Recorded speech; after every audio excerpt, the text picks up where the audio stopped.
Bom, então, oficialmente, boa tarde a todos.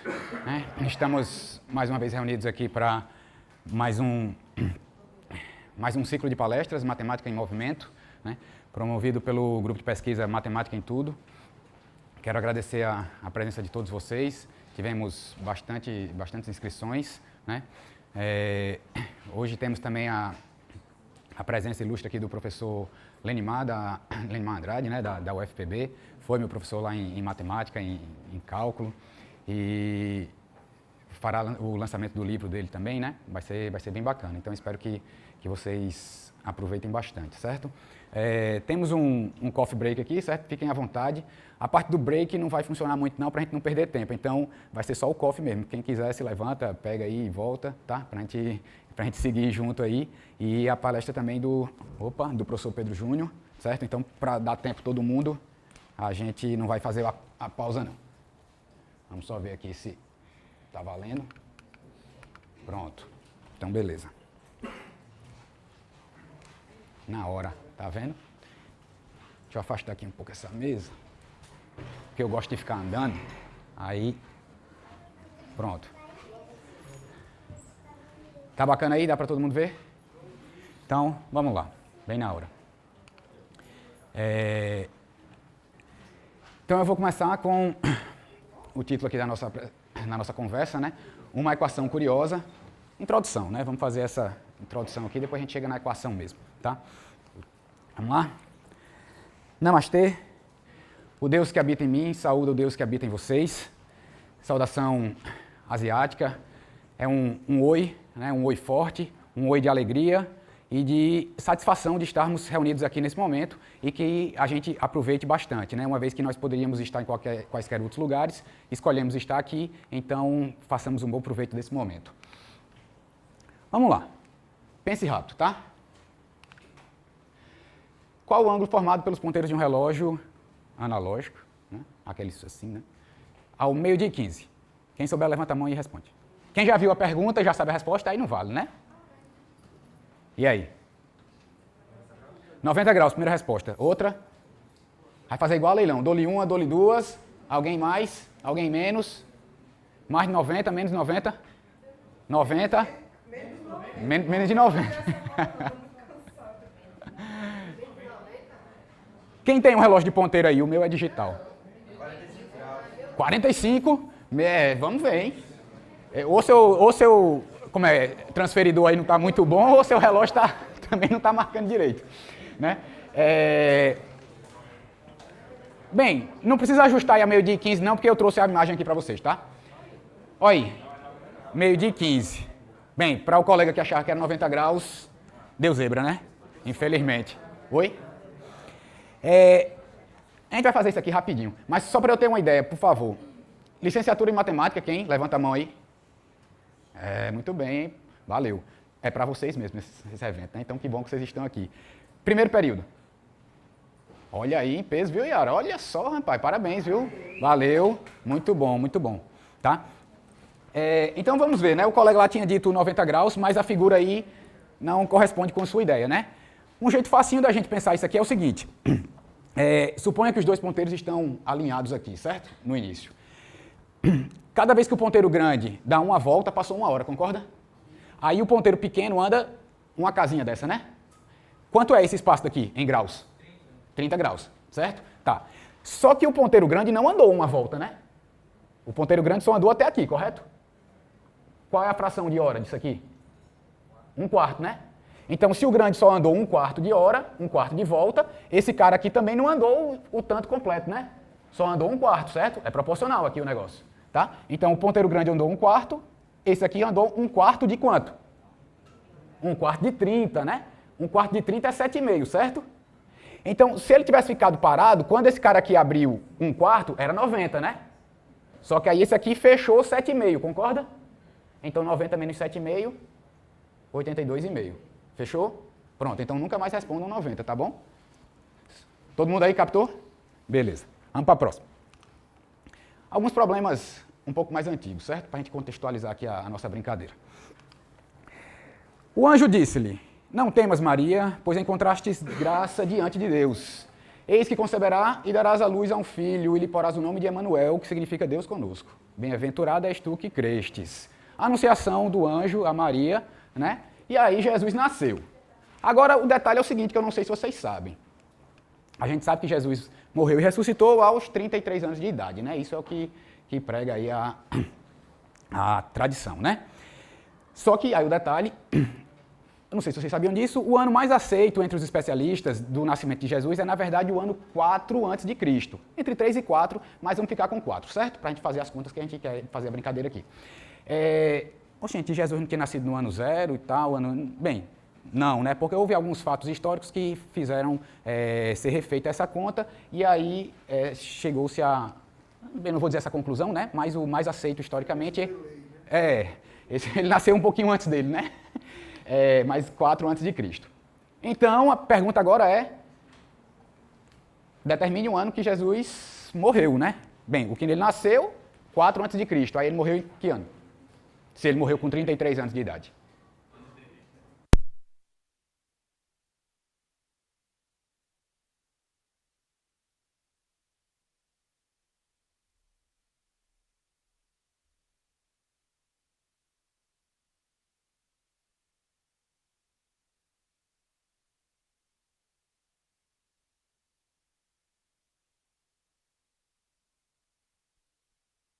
Pronto. Deu? Beleza. Assim mesmo, né? Tá ok? Beleza.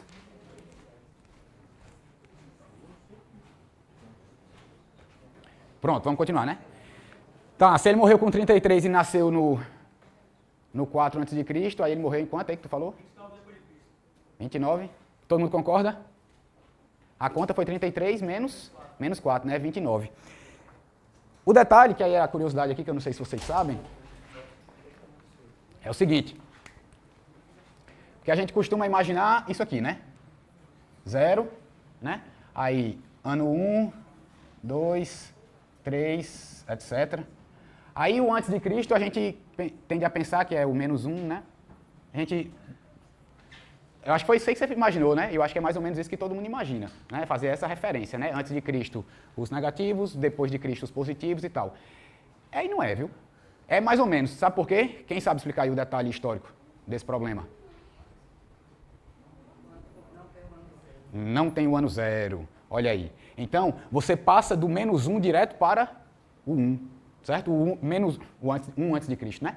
Você passa do 1 antes de Cristo para o 1 depois de Cristo. Não houve o ano 0, certo? Então, ele estaria aqui, né?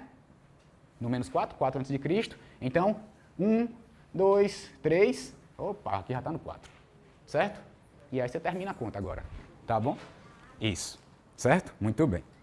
Todo mundo captou aí também o detalhe? Por que não é só fazer essa conta, né? De 33 menos 4? Porque não tem o ano 0. Yeah. Bem, mas só que não é Natal não, né? É Páscoa. Né? Já, semana que vem. Quem sabe cantar essa musiquinha aí? Vocês cantavam quando eu era pequeno, aposto. Vai, Gabi. Da Páscoa que trazes pra mim. Aguarde. Alguém canta e alguém dança, top? 1 ovo, 2 ovos, 3 ovos, assim. Coelhinho da Páscoa, que cor ele tem? Azul, amarelo, vermelho também. Então vamos para outra curiosidade. Primeiro, até Gabi já me perguntou, Gabi, Gustavo e meu pai, né? Gabi me perguntou por que na Páscoa tem ovo se coelho não bota ovo, né? Olha aí, agora ela percebeu também, tá vendo? Então, coelho, ovo, Jesus e Páscoa, o que é que tem a ver uma coisa com a outra? Bem, a pergunta aqui não tem nada a ver com matemática, certo? É só por curiosidade mesmo para vocês. Bem, coelho é o símbolo da procriação, né? Coelho tem muito, né? Quando tem filho, né? É de monte, né? Tanto é que a sequência de Fibonacci, né? Todo mundo conhece, né? Progressão dos coelhos lá, né? A história vem a partir dos coelhos, né? O ovo, porque é o símbolo do nascimento, né? E tal. Então, Jesus e Páscoa é tudo isso aí, né? O renascimento. Mas agora, ele ressuscitou, o túmulo está vazio. Você pode conferir lá em Lucas 24. O detalhe agora é o seguinte, agora tem a ver com matemática. Ele morreu na Sexta-feira Santa, né? Aí ele ressuscitou no domingo de Páscoa, domingo da ressurreição. Só que a tradução não, né? A tradição diz o quê? Que ele ressuscitou ao terceiro dia, né? Bem, faz as contas aí, do sábado para o domingo. Na minha conta não dá muito 3 dias não, né? E aí? Vocês vão ficar com essa, tá? Quem pesquisem e nosso próximo encontro vocês respondem. Bem, agora vamos refletir um pouco, certo? A gente estava falando de alguns problemas, né?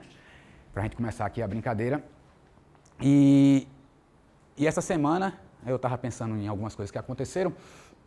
E vocês sabem que eu sempre gosto de trazer um momento de reflexão, né? Então vamos lá. Quem sabe o que é isso aí? De quê? Mas não é qualquer mão. É a minha mão. Certo? É essa aqui, ó. Tá? Oi? Como é? Obrigado.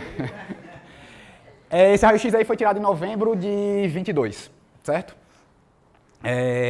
22? Deixa eu ver. 22, 23. Isso, novembro de 22. Eu tinha sentido uma dorzinha e tal, tinha batido, aí eu achei que podia ter tido algum problema e fui tirar. Nada, né? Vocês conseguem ver algum problema aí? Não, né? Tinha sido só a dor. E de fato, só a dor. Não tinha acontecido nada, não. Aí quando foi em dezembro, só um mêsinho depois, nessa época eu treinava judô com o Gustavo. E no dia 11, eu faço aniversário no dia 13. No dia 11, no domingo, a gente treina, naquela época a gente treinava na terça e na quinta. Aí no dia 11, no domingo, 11 de dezembro, a gente fez o exame de faixa, passei para a faixa laranja, viu? Saí de iniciante, faixa laranja já é a primeira do intermediário. Aí o Guga também fez o exame de faixa. Aí beleza, né? Aí o primeiro treino seguinte, após o exame de faixa, seria na terça-feira, né? Só que aí era dia 13, meu aniversário, eu digo, não, hoje eu não vou treinar não, né? Eu vou ficar em casa. Aí tá bom, a gente ficou em casa. Aí na quinta, dia 15, a gente foi treinar. Aí durante o treino, eu fui dar um golpe lá no professor, né? Treinando e tal, só que o cara é 2 vezes maior e mais pesado do que eu errei o golpe, ele caiu por cima de mim. E aí na hora que ele caiu por cima de mim, eu tava segurando ele aqui, ele esmagou minha mão. Aí, conseguem ver a diferença agora? Esse ossinho aqui, né, ó. Terceiro metacarpo do dedo anelar. Aqui, ó. Quebrado aqui, quebrado aqui. Aí, precisei fazer uma cirurgia. Coloquei uma plaquinha de metal aqui para poder ajeitar o osso, né? Aqui, ó, né? Dá para ver aí, certo? Bem, tenho essa plaquinha até hoje, certo?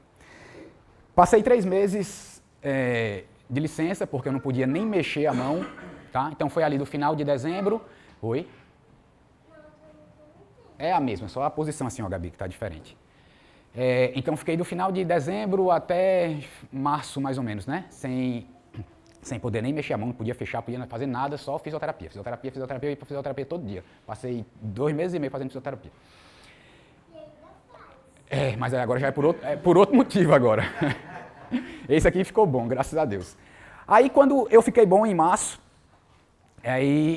eu gostava de pedalar também, aí eu fiquei bom, aí na semana seguinte que o médico me liberou para poder andar de bicicleta de novo, né, porque eu não podia, né, segurar no guidão e fechar a mão e tal, mas aí na semana seguinte ele disse, tá liberado, Lucas, beleza. Aí eu passei uma semana sem ir, né, criando coragem de novo, né, já fazia 3 meses que eu não pedalava, aí quando eu fui pedalar, voltando para casa, em frente à orla, na orla de Manaíra, Oi? Ah, pronto, obrigado. Olha, isso voltando para casa, em frente à quadra de Manaíra, todo mundo sabe onde é ali, né, na orla. Aí uma bicicleta entrou na contramão, bateu em mim, eu voei. Só estou aqui agora porque eu estava de capacete, meu capacete rachou ao meio, e bati no meio fio e bati o ombro. O pior foi o ombro, foi nem a cabeça, porque estava de capacete, né? Aí isso aí, ó. Isso aí, quem sabe o que é? Meu ombro direito. Sofri um problema aqui, ó. O ligamento aqui quebrou. E esse meu osso aqui, né, o acrômio, é deslocado. Você toca aqui, você vê que ele é mais alto, por causa desse acidente. Não fiz a cirurgia por um milagre, certo? Mas, graças a Deus, também me recuperei. Mas passei, eu acho que foi mais de 3 meses, ou foi em torno disso também, sem poder mexer o ombro, assim, ó, braço assim. Cara, foi difícil. Ó, dá pra ver, né, aqui a distância, ó. Esse ossinho aqui, aí esse osso aqui subiu, que é esse aqui. Ele é para ser colado com esse aqui, o acrômio e a clavícula, certo? Então, foi um uma LAC, luxação acromioclavicular. Quebrou o ligamento do osso aí. Bem, aí só que isso aqui já foi em 24, né? O da mão, ou em 23, né? O da mão foi no final de 22, aí esse foi no começo de 23. E o cara pensa, meu Jesus, só problema, né? Aí, quando foi ano passado, um ano depois desse acidente aí, quem adivinha o que aconteceu? Não, acidente mais não. Amém! Devia ser isso. Pois é, devia ter sido isso, mas não foi. Aí eu vou colocar o relatório aqui. 15/12, o acidente na mão. 27/3, o acidente no ombro. Aí em 24, ó, bem dizer, um aninho depois, né, quase, eu andando de bicicleta fui assaltado. Passou um cara na moto, botou uma arma na minha cara e roubou minha bicicleta, meu celular, meu relógio, tudo. Em frente ao Estação Ciência, né, lá em cima no Cabo Branco. Foi um momento bem traumático. Oi? Eu nunca tinha visto uma arma na minha vida, né, a não ser pela televisão. Aí a primeira vez foi assim, o cara apontando pra mim. Não é uma experiência legal, não queiram, tá? Aí eu pensei que tinha acabado, né? Bem, 24, né? Aí esse ano... Gabi já tá brincando, né? Exatamente, um ano depois. Entraram na minha casa e roubaram minha bicicleta. De novo. Não sei o que é que eles têm com minha bicicleta, nem é dessas bicicletas caras que tem por aí. Né? Mas, enfim. Mas eu não desisti, tá? Ainda tô pedalando, tô dando aula, ó, meu ombro ficou bom, minha mão ficou boa, né? Ok? E aí, eu tô falando isso porque foram vários problemas que eu passei, né? Mas, nosso amigo aí que pediu Engenheiros do Havaí, problemas sempre existiram, estou vendo só o destacado, né? Problemas sempre existiram, sempre existirão e sempre existirão, né? Na vida de todos nós haverá problemas, né? Então não adianta a gente fugir deles, né? O importante é a gente aprender a lidar com eles e superá-los e seguir, né? Eu não sei quais são os problemas que cada um de vocês aqui passa, mas eu afirmo com 1000% de certeza que todos vocês têm problemas. Todos, né? Todos nós, né? Eu também tenho. Aqueles que eu mostrei, né, foram alguns, né? Não foram todos. Se tivesse sido todos, estava bom demais, só isso. E por que eu sei disso? Né? Que todo mundo tem problema. Engenheiros do Havaí de novo, em outra música. Eu tenho os meus problemas, você tem os seus. Variações de um mesmo tema, ateus procurando Deus.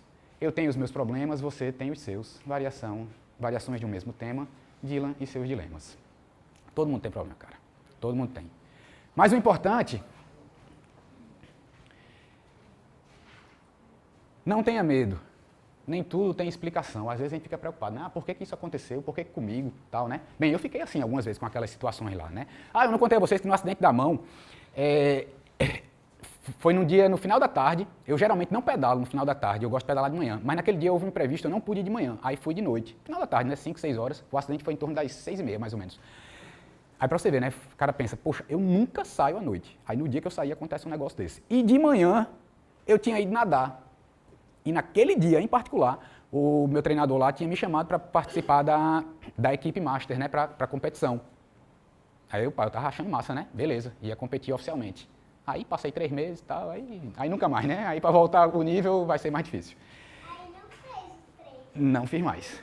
Aí a gente fica se perguntando, né? Se questionando essas coisas, mas não tenha medo, nem tudo tem explicação. Há mistério em quase tudo, nem todo veludo é azul. Mas o sol ainda se levanta no meio de tanta confusão. No meio da madrugada, ele ilumina o Japão. O importante é, e eu pensava muito isso, essa música foi muito bacana para mim. Não vim até aqui para desistir agora. Eu não vim até aqui para desistir agora. Se depender de mim, eu vou até o fim. Voando sem instrumentos, ao sabor do vento. Se depender de mim, eu vou até o fim. Então essa mensagem eu queria deixar para vocês. O pessoal do P1, principalmente, quer dizer, eu vou dizer principalmente não, mas estão chegando aqui agora, né, no curso, enfrentarão alguns desafios, umas disciplinas fáceis, umas difíceis, umas mais difíceis, umas impossíveis, mas o cara passa, certo? É só mais uma etapa. E se já veio até aqui, não desista agora, certo? Para o pessoal que está terminando também, não desista agora, bola para frente, certo? Vai acontecer muitas situações aí, vão acontecer muitas situações, né? Mas levanta a cabeça e bola para frente, viu? E a gente está aqui para ajudar vocês, não é, Pedro? Olha, e Lucas também, né? Olha aí. E Helder, Yara, Shaquib, mais professores, Valmeran, né? Tá bom? E aí, o treinador de natação do meu filho diz uma frase muito bacana e eu adaptei, porque a ideia é essa, né? Se for para desistir, desista de desistir, viu? Por quê? Onde foi que eu me segurei bastante para ter certeza que ia dar certo? Os que confiam no Senhor são como o monte de Sião, que não se abalam e permanecem para sempre, já dizia o salmista. Mas por que eu estou falando disso? De problema. O que é ser matemático? Vocês já pararam para se perguntar? Mais alto, para ver se capta o microfone. Resolver problemas. Como é teu nome? Fabrício. Aí. É isso aí, não é não? Ainda bem que tem problema para a gente resolver, porque senão matemática não servia para nada. Certo? Ser matemático é passar a vida resolvendo problema. Certo? Então, vocês vão sair daqui feras em resolver problema. Certo? Essa é a ideia. Bem, não daqui hoje especificamente, né? Daqui do curso. Certo? Mas o que é um problema, então? E aí, quem arrisca?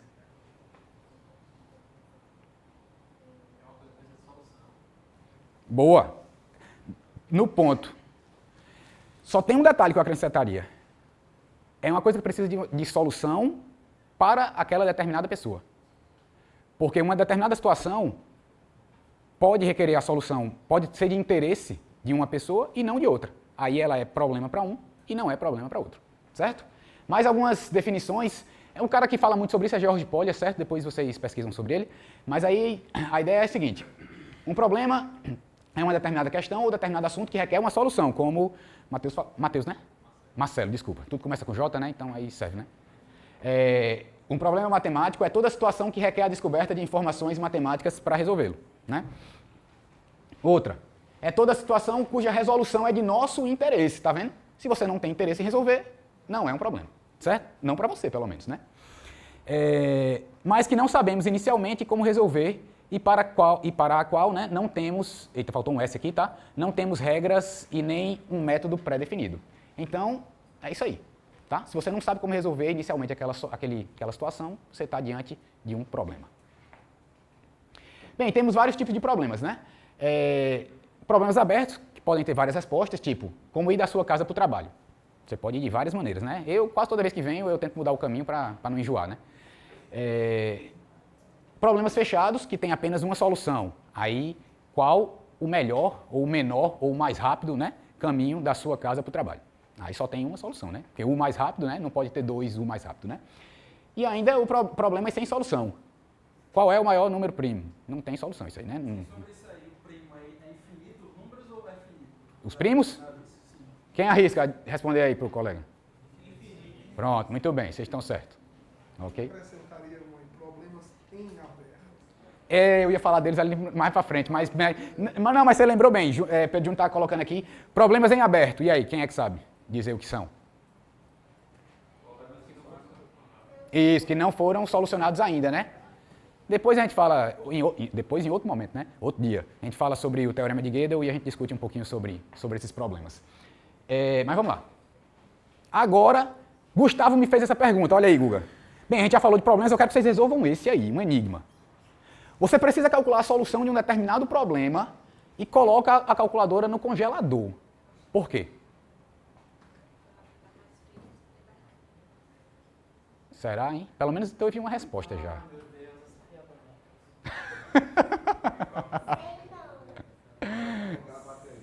Eu sei que a resposta é friamente calculada. Isso, muito bem. Para resolver o problema de maneira friamente calculada. Ok?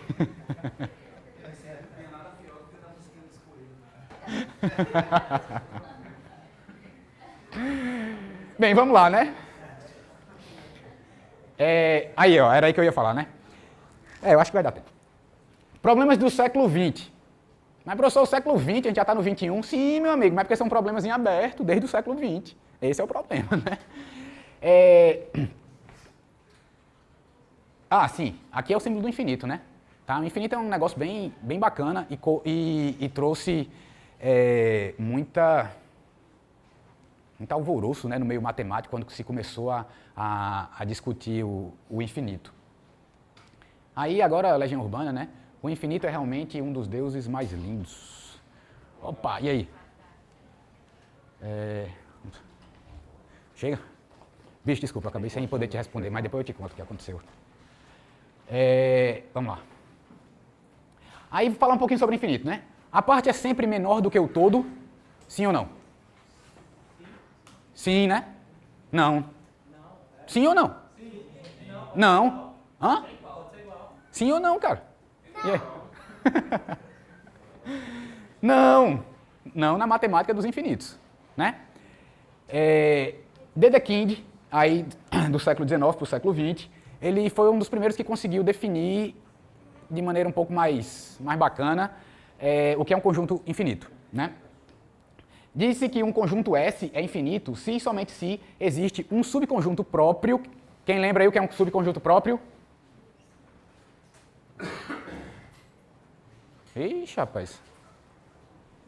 Um subconjunto próprio de qualquer conjunto é um conjunto formado por quaisquer combinações de elementos, né, daquele conjunto, a não ser o próprio conjunto, né?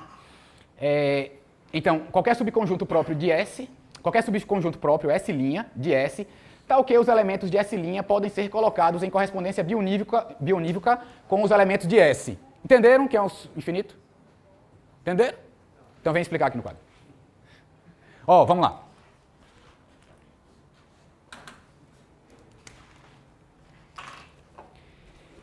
Imagina o conjunto dos números primos menores que 10, diz aí. Primos menores que 10.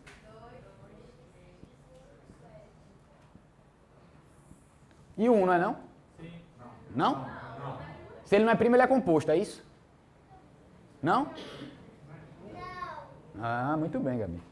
Lá em casa, eles não aprenderam a brincar de par ou ímpar, não. A gente brinca de primo composto. É sério mesmo. Eu nem sei brincar disso. Mas você está treinando, o Guga já sabe.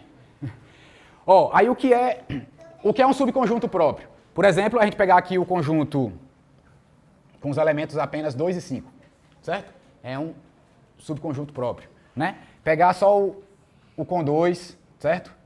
Aqui o com 2, 3 e 7, por exemplo. Todos esses são subconjuntos próprios desse aqui, né? Aí, bem, eu consigo colocar em correspondência bionívoca qualquer um desses conjuntos com esse cara aqui? O que é colocar em correspondência bionívoca, hein? Quem sabe? Ah, pois é, palavra bonita, né? Colocar numa relação de 1 para 1, cara. Só isso, certo? Esse com esse com esse. E aí? Tá todo mundo relacionado? Não, né? Sobrou aqui. Então, esse cara aqui eu não consigo fazer uma relação bionívoca, né? Entre esses dois conjuntos. Bem, eu acho que vocês já conseguem ver que com esses outros também não, né? Aqui, né? Não dá, né? Sobra aqui. E aqui, mesma coisa, né? Você vai ligar 3 e vai sobrar 1, né? Tá. Então, acabamos de ver que não dá para colocar nenhum subconjunto próprio em correspondência bionívoca com o próprio conjunto, né? Porque eu quis. Sério. Aqui é só a gente estar dizendo que esse cara está ligado com esse, não precisa ser o mesmo, tá? Esse tem relação com esse e o 3 e o 5 com 7. Você podia ligar do jeito que você quisesse, certo? Isso, não importa qual relação, desde que seja relação 1 com 1. Eu podia ter ligado assim, ó, só para você achar pior. Aí tinha sobrado o 3, certo? Ok? Tá, mas aí esses caras são o quê? Finitos ou infinitos? Finitos, né? Esse conjunto é finito. A brincadeira que Dedekind está dizendo aqui é o seguinte: se você conseguir pegar um conjunto, tirar um subconjunto próprio lá de dentro, e ainda assim você conseguir manter essa relação de 1 para 1, esse conjunto é infinito. Pensa, por exemplo, nos números naturais, tá? Começa com 0 ou sem o 0? Com 0. Eu não, eu gosto da partir do 1. Vamos lá. Os números naturais servem para quê? Contar. A gente conta a partir de quanto? De 1, né? Ninguém conta nada, né? Bem, mas isso é só uma questão de gosto, tá? Você pode começar os naturais com 0, tá? Não vamos discutir isso aqui agora, mas... Como é? Se o senhor tá com a bola aí, se não me dá a bola, o senhor fica com quantas? Eu fico sem bola, mas, eu não, mas aí conta quantas bolas eu tenho?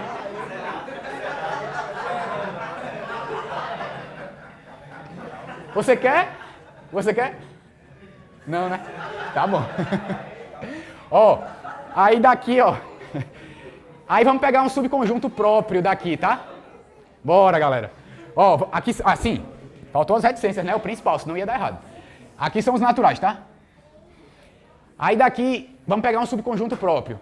Os pares, ok? 2, 4, 6, 8, e assim vai. E aí, será que eu consigo fazer uma relação de 1 para 1 aqui? Não. Consegue, cara. Ó, cada cara daqui, ó, eu vou ligar com o dobro dele, certo? Ó, então, o 1 com 2, o 2 com 4, o 3 com 6, o 4 com 8. Vai faltar gente aqui sem par? Não, né? Então eu consegui colocar numa relação de 1 para 1. Ok? É o que Dedekind está dizendo, ó. Se eu consigo fazer isso, então esse conjunto é o quê? Infinito. Todo mundo sacou aí a ideia? Beleza. Pronto. Bem, a gente vai discutir mais do que isso não, certo? Porque aí senão, aí o tema teria que ser discutir sobre o infinito, e não é esse o nosso tema hoje. Pronto, vamos lá. Se alguém quiser se voluntariar para pagar o quadro, eu agradeço. Aí, em 1900, David Hilbert, já ouviram falar dele? Obrigado. Já ouviram falar de David Hilbert? Já? Grande matemático, né? Lá numa conferência que ficou muito importante, na França, se eu não me engano. Se eu estiver enganado, me corrijam, por favor. França? Então vamos dizer que é na França, certo? Se não for, aí depois vocês me corrijam. Ele passou uma lista com 23 problemas, mas que inicialmente eram 24. E na reunião mesmo lá, ele só apresentou, se eu não me engano, 16. O resto ele publicou numa lista depois. Informação lá do Wikipedia, tá? Aqui, lá no Wikipedia, vocês encontram, depois eu passo os slides para vocês, tem aqui o link que tem todos os problemas que ele propôs. E ele propôs que ele disse, né, sugeriu que esses problemas seriam os problemas que norteariam a pesquisa matemática durante o próximo século. Né, o início do século XX, né? E foi mesmo, né? Muita gente trabalhando nessas coisas e ainda tem gente trabalhando em alguns problemas dele, porque ainda tem alguns problemas em aberto, tá? Mas, o que eu queria falar aqui, né, que foi quando o Pedro Júnior deu a deixa, o problema 16, eu nem lembro o enunciado, certo? Mas ele foi resolvido recentemente, ano passado, por uma galera lá da Unesp, brasileiros, ó. Um grupo de pesquisadores da Unesp resolveu o problema 16, que foi proposto quando, hein? Acabei de dizer aqui a vocês. 1900. E foi resolvido quando? 2024. Pouquinho tempo depois, né? Ou seja, tem gente ainda quebrando a cabeça com essas coisas, tá? E aí, para resolver esse problema, eles criaram, né, a chamada teoria geométrica das bifurcações. Sabem o que é isso? Não? Nem eu. Depois a gente pesquisa e em outro momento a gente apresenta, certo? Teoria do caos. É parecido com a teoria do caos? A bifurcação assume a teoria do caos. Provavelmente tenha sido latino. Bacana, olha aí, Pedro Júnior vai falar disso então em outro momento. Pois é, não é não? Eu tô brincando, eu li muito pouco a respeito, mas é isso. Quando você muda, tem a ver com termodinâmica e tal. Quando você muda... Oi? Consegui chegar. Quando você muda condições em determinados sistemas, ele bifurca, a ideia de bifurcação é essa, ele gera resultados diferentes. Você vinha seguindo numa linha e ele abre bifurcações, né? Você vai gerar outros resultados, a partir de mudanças, muitas vezes, muito pequenas, né? Mas já que o Pedro Júnior falou da teoria do caos, para quem se interessar pelo negócio, pelo menos de maneira amadora, pode assistir o filme Efeito Borboleta, né? Fala bastante sobre isso, é muito bacana o filme. O 1, o 2 eu não curti muito, não. Mas vamos lá. Tem, mas para você não se decepcionar, fique com um, que o 1 já está de bom tamanho. E aí, a gente estava falando de infinito. Onde é que retas paralelas se encontram? Nunca? Geralmente a gente escuta dizer que retas paralelas se encontram no infinito. Também tem, não sei, nunca tinham ouvido isso? Já, né? Ainda bem, porque senão o próximo slide não ia ter graça se vocês não soubessem disso. Tá? Aí, para o nosso colega lá, de Engenheiros do Havaí, paralelas que se cruzam em Belém do Pará, longe, longe aqui do nada. Paradoxo, nada nos separa. Paradoxo. Paralelas que se cruzam é um paradoxo, né? Paradoxo. Para, além de, doxo ou doxa, opinião. Então, um paradoxo é algo que está além da nossa opinião. Por que está além da nossa opinião? Porque é algo que a gente pensa que está errado, mas é só nossa opinião que não está enxergando direito ali a solução, certo? Essa é a ideia geral. E aí, eu estou falando disso porque tem um dos grandes problemas, que é conhecido como o Hotel de Hilbert, né? É um paradoxo, né? Porque ele parece que o negócio não vai funcionar, mas aí quando a gente começa a entender, o negócio funciona. Alguém já ouviu falar do Hotel de Hilbert? Não?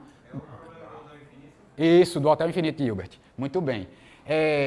Ainda bem que vocês não ouviram falar, porque senão eu estava trazendo coisa que todo mundo já sabia, não tinha graça, né? Aqui, né? Ó, o grande Hotel de Hilbert.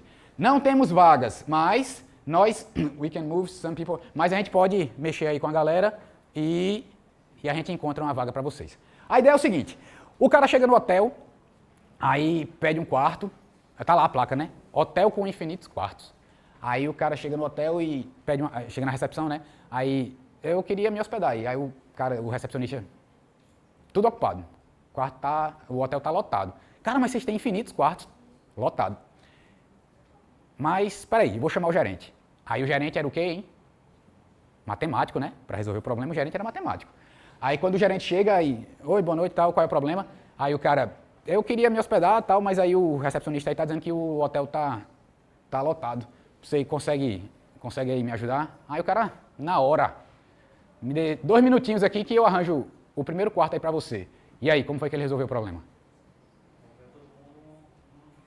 Peraí, eu tava te procurando, vai, diz. Pegou e moveu todo mundo do quarto para frente. Não são infinitos quartos e consegue mover todo mundo infinitamente mais um. Isso, essa é a ideia. Eu só esqueci de dizer que nisso não podia ficar, ele não podia dividir o quarto com ninguém, certo? Era essa a ideia, porque senão era só colocar onde já tinha gente que não tinha problema, né? Mas não valia isso, tá? Essa é a ideia, hein? Ó, mas tem várias configurações esse problema, certo? Esse que eu estou falando para vocês é a inicial, depois vocês pesquisam o resto. É com um passageiro. É porque era chegando um ônibus, né, com um passageiro, tá? Aí depois um ônibus com infinitos passageiros, depois infinitos ônibus chegando com infinitos passageiros e ônibus com passageiros contínuos. Aí o problema se complica um pouco mais, tá? Mas era só para ilustrar, para vocês conhecerem, depois vocês pesquisam e ver como é. Mas aí a solução é essa que o Matheus falou. Olha aí. Não tem vaga, né, ó? Tudo ocupado aqui os quartos. Mas o que é que ele faz? Aí o cara aqui está esperando, né? Aí, ó, ele move o cara que está no quarto 1 para o quarto 2. O cara que está no quarto 2 vai para o 3. O do 3 vai para o 4. O do 4 vai para o 5. Do 5 para o 6 e assim vai, né? Ó. E aí, quando ele faz isso, o que é que acontece? O quarto 1 ficou livre, né? Apareceu uma vaga e o cara foi dormir tranquilamente. Ok? Mas por que ele pode fazer isso? Porque é infinito, né? Exatamente. Tá? Infinito numerável. Acabou a introdução.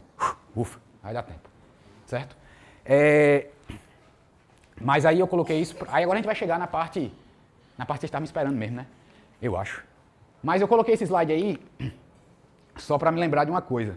Bem, agora vocês viram, né? O começo era uma equação curiosa e introdução. Agora a gente vai para. Agora vamos tratar da equação. Aí aqui vai ser bem rapidinho. Uma vez me perguntaram, professor, por que quando você vai falar, né, fazer alguma coisa assim, você enrola tanto, fala um bocado de coisa até chegar no principal. Ó, quem é que tá rindo? Quem me pergunta isso, né? Quem é?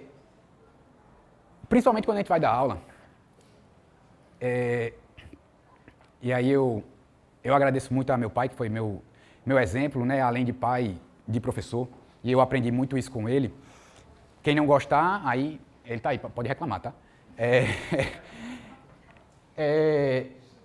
Porque é o seguinte, esse problema que eu trouxe para apresentar para vocês, tá aí no YouTube, cara. Tá tudo no YouTube, certo? Se vocês quiserem, depois vocês pesquisam uma equação, eu mudei só o título. No YouTube é uma equação impossível. Aí eu trouxe uma equação curiosa, porque ela não é impossível, né? Aí você encontra, assiste a videoaula lá do cara e vai ter a solução. Ah, você vai fazer igual que o cara fez no vídeo? Não, ele apresentou uma solução, eu vou apresentar 4, certo? Mas então, o que eu estou querendo dizer é que essa parte aqui, essa parte técnica, vocês encontram muito fácil, qualquer pessoa pode ensinar a vocês. Agora, a gente discutir, a gente trazer experiência, a minha experiência, que é a única que eu posso trazer para vocês, só quem pode trazer sou eu, né? Então, eu acho que esse momento, isso que a gente conversou, isso que a gente, né, um pouco da minha experiência que eu trouxe para vocês, é muito enriquecedor. E não estou falando que é a minha experiência, eu estou falando esse tipo de experiência, né? Não estou dizendo que o conhecimento técnico não seja importante, claro que é, né? Vocês têm que se formar como técnicos no sentido, aquela pessoa que trabalha com aquilo, né? Vocês têm que se formar como técnicos que trabalham com matemática, mas antes de sermos matemáticos, ou antes de sermos professores, ou antes de sermos qualquer coisa que nós formos aqui, nós somos pessoas, né? E eu acho que, enquanto pessoas, a gente precisa se comunicar, a gente precisa aprender a conversar melhor, saber olhar olho no olho, né? Sentir, ter empatia com o próximo, e isso aí, enquanto professores, vocês vão precisar muito, né? Ter empatia com o aluno que chega para vocês, diz, no turno da noite, professor, eu tive um aluno desse, esse foi no da manhã, professor, no final da aula, o cara passava a aula dormindo, faz tempo já, aí passava a aula dormindo, aí no final ele percebeu um dia que ele acordou assim meio espantado, né? E aí olhou para mim e viu que eu estava olhando para ele. Eu nunca tinha chamado a atenção dele. Aí no final da aula ele veio conversar comigo. Ele fez, professor, eu trabalho como vigia à noite. Eu termino meu turno às 4 da manhã. E aí eu volto para casa, me arrumo e venho assistir aula. Como é que um cara desse consegue assistir aula, né? Passou a noite acordado, o cara dorme, né? E eu vou dizer o que a ele? O cara está se esforçando ao máximo, né, para tentar fazer um curso, era o curso de geoprocessamento. Aí eu vou dizer o quê? Né? Você tem que entender, você tem que ter um pouco de empatia. Claro que a gente vai ter que buscar uma solução meio termo ali, né? Eu não estou dizendo com isso que eu vou passar o cara de qualquer jeito, mas eu estou dizendo que antes dele ser aluno e antes de eu ser professor, nós somos pessoas e a gente precisa ter esse tato, né? Essa humanidade. E isso a gente não aprende numa videoaula de YouTube. Né? A gente aprende quando a gente conversa aqui, quando você faz uma piada comigo, né? Das bolas aí e tal, né? Então, aí tudo isso, né? Então, tudo isso faz parte, certo? Mas, vamos lá. Eu queria mostrar esse livro aqui para vocês. Nilson José Machado, alguém conhece? Bom, né? Tá aqui, se alguém quiser dar uma olhada depois, tá? Olhar, né? Não vou emprestar, não. Muito bom. Matemática e a língua materna. Ele faz uma relação entre matemática e português, que eu acho que são as duas disciplinas mais importantes, porque são linguagens, tá? No começo, no primeiro capítulo, ele vai mostrar alguns slogans que são muito pregados da matemática, tipo, a matemática é perfeita, em matemática tudo se demonstra, a matemática não tem, aí 2 é o que a gente vai discutir aqui, são os que a gente vai discutir. A matemática está pronta e acabada e não muda, né? E também o outro que a gente escuta muito, principalmente dos alunos do ensino médio, é só decorar um monte de fórmula, não há mais espaço para criatividade, né, na matemática. O primeiro, a matemática está pronta e acabada e não muda. Alguém já ouviu isso? Não necessariamente com essas palavras, né, mas desse jeito. Não? Sorte sua, viu? Eu já ouvi isso um bocado, tá? Mas, bem, eu acho que pelo que a gente mostrou, já está mais do que provado que é falso, né? Tem vários problemas em aberto que estão recebendo solução, então significa que a matemática muda, né? E é só decorar um monte de fórmulas, não tem mais espaço para criatividade na matemática. Aí é isso aqui que a gente vai trabalhar. Será mesmo? Vamos lá. Agora vamos para o quadro, certo? Agora mais, acho que nem 10 minutos eu termino. Aquecer os motores. Quem é maior, 2 elevado a 31 ou 3 elevado a 21? 3 elevado a 21? Consegue demonstrar? No chute não vale não. Eu faria só o seguinte, eu arredondaria ali, ó, 2 elevado a 30 e 3 elevado a 20. Eu já sei que 2 elevado a 3 dá 8 e 3 elevado a 2 dá 9. Então por aí eu sei que 3 é maior. Essa não é uma demonstração exata, mas o raciocínio foi perfeito, tá? E quero valorizar muito essa ideia. A ideia é a gente justamente mostrar que tem espaço para criatividade na matemática, certo? Então, o seu raciocínio foi perfeito, e aí eu vou pegar sua... então não vou nem escrever, já que você já deu a solução. Não, porque tem nos slides. Olha aí, 2 elevado a 31, a gente escreve como 2 elevado a 30 vezes 2, concorda? Aí a gente pode separar aqui 2 a 3 a 10, né? E aí vai ficar 8 a 10 vezes 2. Todo mundo de acordo? Embaixo com o 3, mesma coisa, né? Aí a gente chega em 9 a 10 vezes 3. O que é que a gente tem? Bem, 9 a 10 é maior do que 8 a 10, né? E 3 é maior do que 2, então está mais do que justificado que 3 a 21 é maior. Todo mundo de acordo, entenderam a conta? Acompanhou? Beleza. Estamos aquecendo ainda. Agora esse aí. Ordene 2, 1,002 elevado a 500 e 3. Não esqueçam de assinar a lista, tá? Quem não assinar não recebe certificado. Só para fazer pressão. E aí? E aí, João?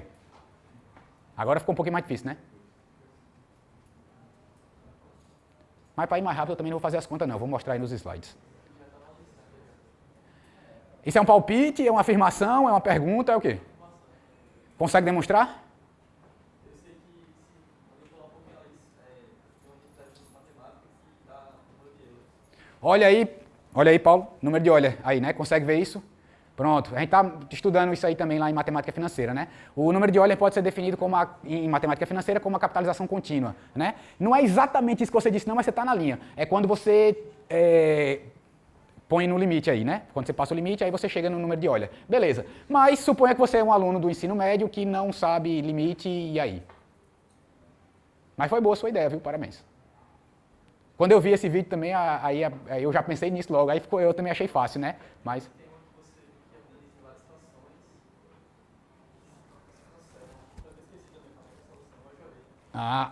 você já viu. Aí tá certo. Aí fica fácil, né? Depois que o cara vê, né?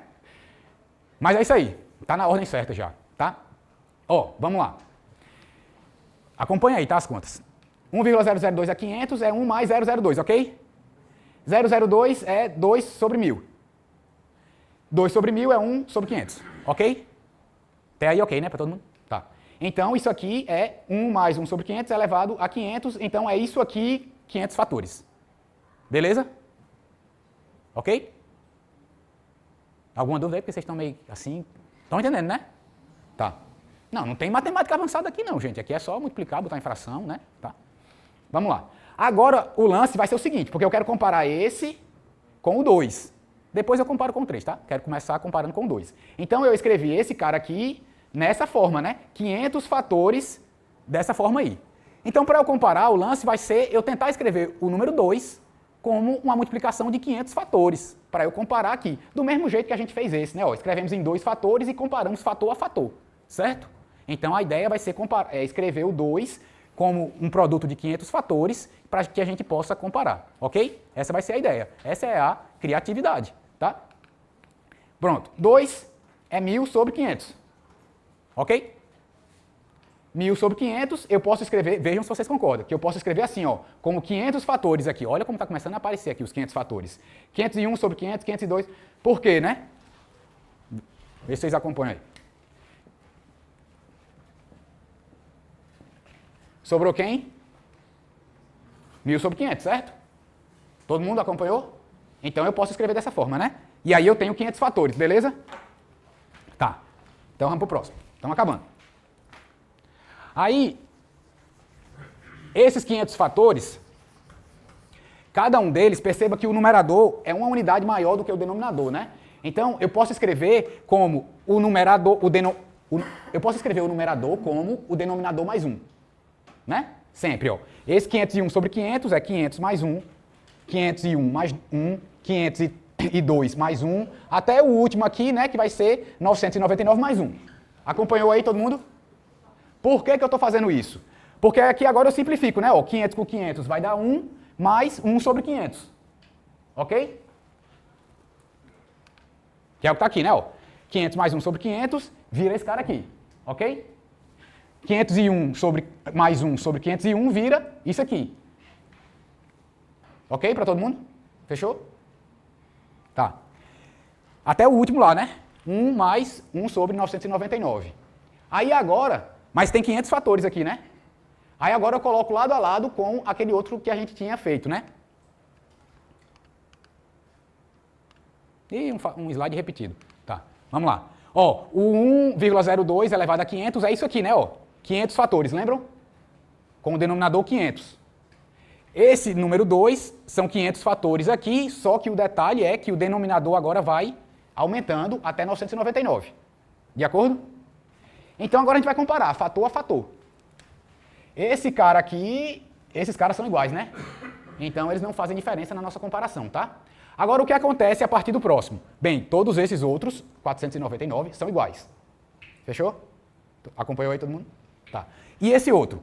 Para esses daqui, o denominador vai aumentando. Então, se o denominador aumenta, esta fração é o quê? Maior ou menor do que essa? Menor. Não é isso? Então esse fator é menor do que esse, concorda? O próximo vai ser menor do que esse. O próximo menor do que o próximo menor do que o próximo, até que o último é menor do que o último. De acordo? Então, aqui embaixo, fora o primeiro fator, que é igual, todos os demais são menores do que os daqui de cima. Certo? Portanto, qual é a conclusão? Qual é a conclusão? Que o 2 é menor do que esse cara aqui. Ok? E o 3 agora? Né? Porque a gente queria ordenar, né? A gente já conseguiu isso menor do que isso, né? Né? Não, rapaz, o 2 é menor do que esse. Certo? Tá? Tava prestando atenção, não. Ó, agora falta decidir o 3, né? Bem, o 3 é maior do que o 2, com certeza, né? Mas será que é maior do que esse? E aí? Não vale o calculador, eu tinha esquecido disso, certo? Não vale usar a calculadora, tá? Bem, aí para mostrar que o 3 é maior do que esse, aí a gente ia seguir a ideia lá do limite e mostrar que no limite, né, com o expoente aqui para o limite e tal.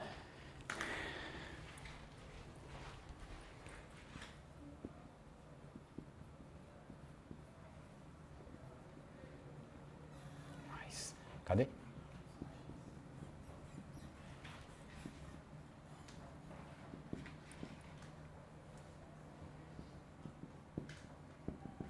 Ok? A gente define o número E como esse limite aí, tá? Que é aquela expressão que a gente tinha lá, manipulando ela um pouco lá e tal, certo? Aí, então, se no limite esse número só chega até 2,7, ele é menor do que 3, né?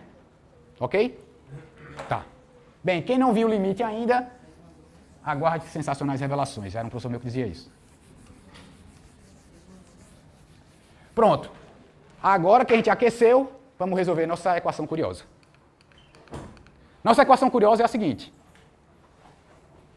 Agora é a vez de vocês. Quem trouxe papel e lápis? 5 minutos para fazer. Consegue? E aí a gente termina. Eu preciso de mais 5 minutos. Quem estava aqui na palestra que a gente falou sobre a de fevereiro? Função W de Lambert. Tem alguém aí? Olha aí. Consegue resolver? Tem uma ideia. Já é uma coisa. Então, foi o que eu falei, né? Essa ideia aí... Eu tirei do vídeo lá do cara, vocês podem procurar, mas ele apresenta uma solução, que é bem bacana, por sinal, e a gente vai apresentar. Agora, eu queria apresentar essas 3 soluções aí para vocês. A primeira é através da função W de Lambert, certo? A função W de Lambert é a função que é a função inversa disso aqui, ó.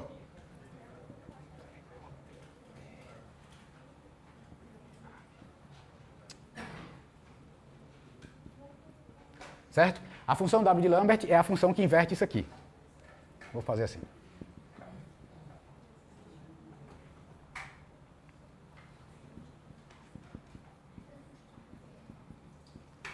Certo? É a função que inverte esse cara aí.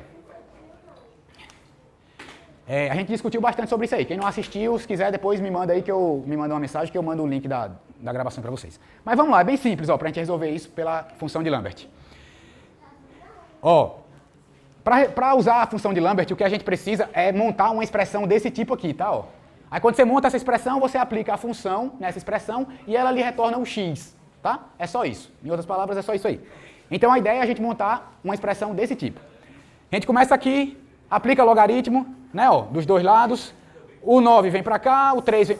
Galera, o 9 vem para frente, né, o x vem para frente. E aí agora... A gente multiplicou tudo por menos 1, por 9 elevado a menos 1 e x elevado a menos 1. Aí 9 elevado a menos 1 matou esse 9 aqui e veio para cá. X elevado a menos 1 matou esse x e veio para cá, certo? Depois, se vocês quiserem com mais calma, vocês acompanham as contas. Mas se alguém já encontrar algum erro aí, por favor, me avisa. Aí, a gente está com essa expressão aqui, né, agora. Bem, aí agora o que é que a gente faz? Aqui, nesse x elevado a menos 1 aqui, ó, eu vou aplicar o exponencial e o logaritmo. Por quê? Só para ficar na construção que eu quero, tá? Porque você aplicar logaritmo e exponencial dá no mesmo, né? A gente sabe que se eu tenho x, eu posso aplicar E elevado a ln de x. Não é isso? Né? Essa identidade aí vale, tá? Então, eu tinha aqui, ó, x elevado a menos 1, x elevado a menos 1 é igual a E elevado a ln de x elevado a menos 1. Ok? É essa identidade que eu estou usando aí. Aí não. Aqui, né? Ó, nesse cara aqui. Tá? Aí eu fiquei justamente com aquilo lá que eu coloquei, ó, E elevado a ln de x menos 1, ln de x, igual a 9 menos 1, ln de 3. Ok? ln, 9 elevado a menos 1, ln de 3. Mas quando eu estou aqui, ó, o que é que faz com ln? O expoente vem para frente, né? Então ficou o menos aqui, ó. Certo? Pronto. Aí agora qual é o detalhe? Veja que o que eu estou querendo aqui, ó, é montar uma expressão desse tipo, ó. Alguém vezes E elevado a esse mesmo alguém. Veja que já está bem próximo, não está? Ó o alguém aqui é elevado ao alguém, né? De acordo? Está muito parecido, né? Só que esse cara aqui está negativo e esse cara aqui está positivo, né? Então o que é que eu preciso fazer? Joga um sinal de menos aqui, né? Aí resolveu o problema, justamente. Então, ó, eu estou jogando o sinal de menos aqui, certo? E o menos lá do outro lado também, né? Ok? Pronto. Aí agora ficou igual, né? Ó. Olha o alguém e olha o alguém aqui da minha função de Lambert que eu vou usar, tá? Certo? Então, quando eu aplicar a função de Lambert, aqui, ó, aplicando W nesse cara, ele me retorna o x. O x é o cara que está multiplicando e sendo o expoente, né? Então, o x aqui para mim, nesse caso, é esse cara aqui, né? Ó. É menos ln de x, tá? Todo mundo acompanhou aí? Que é o que está aqui, ó. Esse é o resultado. Mas aí eu tenho que aplicar, eu apliquei a função de Lambert dos dois lados, né? Aqui e aqui. Quando eu aplico aqui, esse é o meu resultado. Quando eu aplico aqui, é um resultado aí qualquer que eu não sei quanto é, certo? Ah, professor, você não sabe quanto é esse número, não? Sei não. Mas e quando tu aplica ln de 4, tu sabe quanto é esse número? Não, né? Tu tem o número 5, aí tu aplica a função ln. Tu sabe quanto é esse número? Não. É a mesma coisa aqui. Eu tenho esse número, apliquei a função de Lambert e tenho esse número aí. Mesma comparação com aquilo lá. Quanto é que ele vale? Não sei, depois a gente mostra, a gente vai calcular, tá? Quer dizer, na verdade eu sei porque eu já fiz as contas, né? Mas, por enquanto, a gente não sabe. Aí, só para terminar de resolver aqui, o que é que eu faço? Menos para cá, depois eu exponencio e tirou o x, né? Ok? Então, x igual o menos aqui, ó, na função de Lambert, exponenciei e tá aí. Então, essa é a resposta do nosso problema, certo? X igual a E elevado a menos função de Lambert desse cara aqui, ok? Quanto é que vale isso? Aguarde, que agora a gente vai mostrar outra forma de resolver isso. Aí depois a gente mostra isso aí no computador. A outra forma é bem simples. Usando técnicas algébricas básicas. Aí é que tá. Criatividade, cara. Tem que ter criatividade. Se você é aluno lá do médio, né, e não conhecia essa função, você tem que quebrar a cabeça e dar um jeito. Vamos lá, mostrar aqui só as contas já feitas aqui para vocês. Começou aqui com nossa função, tá? Nossa equação, né? Quando a gente está resolvendo a equação, em geral, o que é que a gente diz para os nossos alunos, hein? O que tem x para um lado, o que não tem x para o outro lado, né? Isola o x, né? Vamos isolar o x aqui, cara. Como é que a gente isola o x aqui? Vamos seguir essa mesma ideia. Vou elevar a 1 sobre 9x dos dois lados, ó. Elevei a 1 sobre 9x dos dois lados, tá? Aí a gente sabe que produto de potência aqui, né? Potência de potência multiplica aqui os expoentes, não é isso? Tá, eu corto esse 9 com esse 9, sobrou um x, corto o x com x, sobrou um 9. Ok? É o que está aqui embaixo, né? Ó. Um x e um 9. Acompanharam? Tá. Aí agora é que vem o segredo aqui do negócio. Deixa isso aqui quieto, certo?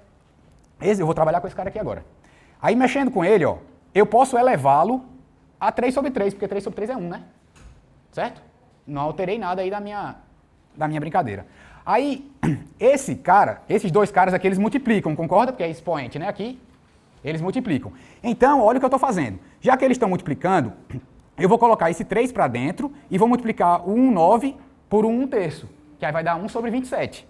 O 3 ficou aqui e 1/27 aqui embaixo, né? Que é a multiplicação aqui dos dois, ó. Ok? E o 3 sobrou em cima, né? Só que como ele sobrou em cima, eu trouxe ele aqui para dentro. Aí ficou 3 elevado a 3, e aqui o outro expoente aqui de fora é 1 sobre 27. Todo mundo concorda que eu posso fazer isso? Tá. Aí qual é a graça? Porque 3 elevado a 3 é quanto? Aí então isso aqui ficou quanto? X, 1 sobre x, 27, 1 sobre 27. Rapaz, que lindo. Quanto é x, hein? Quanto é x? 27, cara. Alguém tá com dúvida ainda? Criatividade, rapaz. Só que isso não vem de graça não é dormindo que o cara ganha criatividade não, viu? Tem que fazer muito exercício. Embora dormir também seja importante, tá? Pronto. E aí a gente acabou, né? A brincadeira por hoje. Ó, x elevado a 1 sobre x igual a 27 sobre 1 elevado a 27. Cara, compara essas duas expressões e você tira o valor de x, não tira? X igual a 27. Só que tem um detalhe. A gente viu no slide anterior que x era exponencial de menos função de Lambert desse cara aí, né? E agora, hein? Bem, depois a gente vai calcular esse cara, certo? Botar ali no computador. Só que eu falei que tinham 3 jeitos, né? Já mostrei 2. Na verdade, eu tinha falado 4, não foi?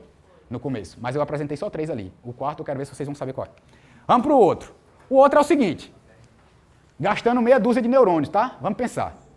Eu vou nem deixar ali, vou fazer aqui no quadro, porque esse vai ser 2 minutinhos. Olha só. X na 9 igual 3 na x. Pensa comigo, tá? O lado de cá é uma potência de 3, concorda? Estamos supondo que o x é inteiro, né? Certo? Estamos tentando resolver da maneira mais simples. Se não sair, a gente evolui, né? Mas vamos começar da mais simples, né? Digamos que você seja um aluno iniciante ali que não tem muitas ferramentas. Então, quebra a cabeça tentando resolver da forma que você sabe, com as ferramentas que você tem. No caso aqui, vai ser só pensando. O lado de cá, eu tenho potência de 3, não é isso? Significa que do lado de cá só existem 3. Eu não sei quantos, mas só tem 3 do lado de cá, certo? Para que isso seja uma igualdade, o lado de cá também só pode ter 3, concorda? Sim ou não? Então esse x, ele tem que ser o quê? Múltiplo não, porque 6 é múltiplo de 3, mas não dá certo. Né? Ele tem que ser uma potência de 3, né? Porque aí ele vai ser só 3. Né? Então o x é algo do tipo 3 elevado a a, né? Uma potência de 3. Né? Porque aí eu vou ter vários 3 aqui, elevado a 9, então são vários 3, né? Vão ser muitos 3. Certo? Todo mundo está acompanhando aí o raciocínio? Pronto. E agora o que é que você faz? Testa. Oxente, coisa mais fácil. Vamos testar com x igual a 3, depois a 1, né? A 2 e x igual a 3. A gente testa e vê o que é que funciona. Certo? Ah, professor, isso sempre dá certo? Não, cara. Eu disse isso é uma primeira tentativa. Né? Vai que a resposta fosse x elevado a 1 milhão, aí tu ia fazer até 1 milhão, aí ia ser meio complicado. Mas é uma tentativa. Eu estou querendo valorizar o raciocínio, a ideia, certo? Tá aqui, né? Ó. Pronto, então, tá aí. Isso que está escrito aqui é o que eu acabei de explicar para vocês, certo? Agora é só testar, né? Se x for 3, substitui lá, você vai ver que vai dar falso. Se x for 9, que é 3 ao quadrado, né? Vai dar falso também. E quando x for 27, que é 3 ao cubo, como a gente já viu, vai dar verdadeiro. A última, né? Eu falei que ia dar 4, né? Já mostrei 3. A última eu nem coloquei ali naquele slide, porque na hora que eu estava vindo para cá, eu me lembrei dessa solução e aí acrescentei o último slide na hora H. Tanto é que eu chamei o pulo do gato. Essa aqui, alguém já ouviu? Aliás, essa expressão é tão antiga que eu acho que vocês nem ouviram. Alguém já ouviu essa expressão, o pulo do gato? Ah, bom, pelo menos isso. Tá. Olha só, essa aqui é para você responder em 5 segundos. Sério mesmo, presta atenção. Aplicamos logaritmo, igual como a gente começou a outra, né? O 9 caiu e tal, a gente só fez reorganizar. O 9 vai para lá e o x vem para cá, certo? Então ficou ln de x sobre x, ln de 3 sobre 3. Ok? O que é que eu faço? Multiplico 3 aqui e aqui, ó. Aí, certo? Ó. Logaritmo, o 3 vai para cima, né? Então ficou ln de 3 ao cubo sobre 27, né? Aqui embaixo. 3 ao cubo é 27. Então eu fiquei com ln de x sobre x, ln de 27 sobre 27. Quanto é x? 27, né? Bonito, mais fácil ainda, né? Essa aí é 5 segundos para o cara fazer. Ok? E assim eu vou terminar, mas aí eu só quero mostrar aquela função de Lambert lá para vocês, tá? Ó.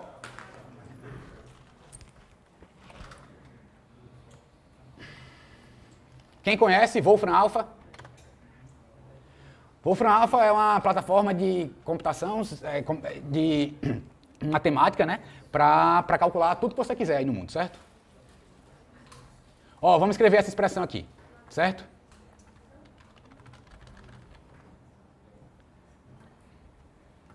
X ó, tá pequeno aí, né, para vocês?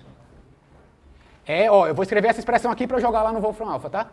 É elevado a menos w, né, que é a função menos 1. Esse menos 1 é um parâmetro que tem que colocar, certo? Porque a função de Lambert você pode calcular pelo ramo principal ou pelo ramo secundário. Aí esse aqui é pelo ramo secundário, tá? É só esse parâmetro. Aí de 9 sobre 1 é dividido por 9, né? Então, menos ln de 3 sobre 9. Ok? Todo mundo de acordo aí? Tá certo a expressão? Pronto, vamos jogar aqui no Wolfram Alpha e ver quanto é que dá esse negócio. Vocês acham que vai dar quanto, hein? Quanto? Quem falou? É, né? Tinha que dar, né? Foi as outras respostas, né? Muito bem. Estava prestando atenção. Olha aí, resultado? 27. Tudo bem. Certo? O Wolfram Alpha é sabido, né? Ele acertou. Tá vendo? Pronto. Então, aqui eu chego ao fim. Cadê? Assistam o canal do Guga, eu sempre divulgo o canal dele. E, missa est, tens uma missão, certo? Vamos lá. E de proclamar a beleza da matemática para toda criatura, todo aquele que com ela se encantar, verá a vida ou o mundo com outros olhos. Muito obrigado. Namastê.